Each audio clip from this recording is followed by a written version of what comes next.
నన్ను కాపాడండి నా పేరు షానాజ్, మాది ఊరు వైపాడు, లొకేషన్ నన్ను కాపాడండి. పవన్ కళ్యాణ్ నన్ను కాపాడండి మీ కాలు కొట్టుకుంటాను. మీరు రోజు కొట్టే పని కొట్టి పెడతానడు. భయపడి బాత్రూంలోకి వచ్చి వీడియో చేసి పెడతానన్నా. నన్ను కాపాడండి మీ కాలు పట్టుకుంటాను, చంపేసినట్టుకుంటాడు. ప్లీజ్ పవన్ కళ్యాణ్ కాపాడండి.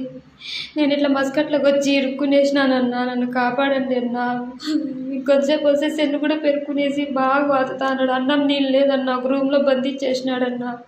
బాత్రూంలోకి వచ్చి వీడియో తీసి పెడతానన్నా. మీ కాలు పట్టుకుంటాను, నన్ను కాపాడండి నాకు 3 బిడ్డలు ఉంటారన్నా. నాకెవరు లేరన్నా పట్టించుకునేదానికి. మీ కాలు పట్టుకుంటానన్నా, నన్ను కాపాడండి. నా బిడ్డల దగ్గరికి నన్ను చేర్చండి ప్లీజ్ నాకు భయం ఎత్తుకుంటాను. మీ కాలు పట్టుకుంటాను. నాకు ఫిట్స్ కూడా వస్తానన్నా వీడు కొట్టే దెబ్బలకి. మీ కాలు పట్టుకుంటాను, నన్ను కాపాడండి లేకపోతే నేను చచ్చిపోయినట్టుకున్నానన్నా. నాకు 3 బిడ్డలు ఉన్నారు. ప్లీజ్